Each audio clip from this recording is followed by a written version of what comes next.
Gujarati film જગતમાં પોતાની આગવી ઓળખ ઊભી કરનાર દિવ્ય દર્શક રેહાન ચૌધરી ફરી એકવાર દર્શકોને ચોંકાવવા તૈયાર છે। ધુઆંધાર અને કોંગ્રેચ્યુલેશન જેવી હિટ ફિલ્મો આપ્યા બાદ તેમની આગામી સાયકોલોજીકલ હોરર થ્રિલર ફિલ્મ કબંદાનું ટ્રેલર આજે અમદાવાદના આશ્રમ રોડ સ્થિત શિવ સિનેમા ખાતે ભવ્ય રીતે લોન્ચ કરવામાં આવ્યું હતું।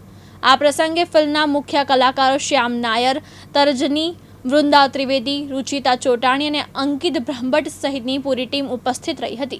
ટ્રેલરમાં દેખાડવામાં આવેલા ડાર્ક વિઝ્યુઅલ અને રહસ્યમય વાતાવરણે સૌના રૂવાડા ઊભા કરી દીધા હતા। દરેક અભિનેતા એક એવા પાત્ર માટે આમ આશા રાખે કે એક એવો પાત્ર મળે કે તમે તમારી આખી જે કલાકારી છે તમે બતાવી શકો। એટલીસ્ટ એ અનુભવ કરવાનો મને ચાન્સ મળ્યો, એના માટે હું બહુ જ થેન્કફુલ છું રેહાન ચૌધરી અને વેદાંત મહેશ્વરીજીનો। પણ આ મજા આવી। ઇટ્સ અ ઇન્ટરેસ્ટિંગ ફિલ્મ, તમે જોશો તો તમને ખબર પડશે કે વાર્તા કેવી છે, શું છે। અને મારા લુક તો દેખાય જ છે તમને, એમાં તો એક એક્ટર માટે તો બહુ જ મજાનું કામ હતું આ।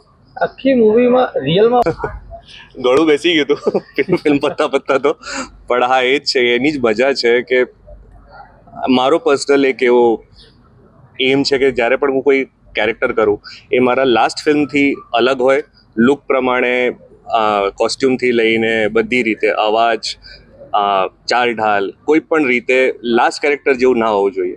અને જે રાક્ષસ છે એમનું નામ છે કબંદા, એટલે એના નામ ઉપર ફિલ્મનું નામ રખાયું કે કબંદા। ખાસ કરીને શું મેસેજ જાય છે પિક્ચરના પાછળ, મૂવી બનાવવાના પાછળ, કઈ રીતનું જોવો છો? અગર નૈતિક મેસેજ જોઈએ તો આ છે કે ગ્રીડ અને મિસ ઇન્ફોર્મેશન ઉપર આ ફિલ્મ છે કે કેવી રીતે ગ્રીડ એક માણસને, નોર્મલ હ્યુમનને પણ એક રાક્ષસ બનાવી શકે।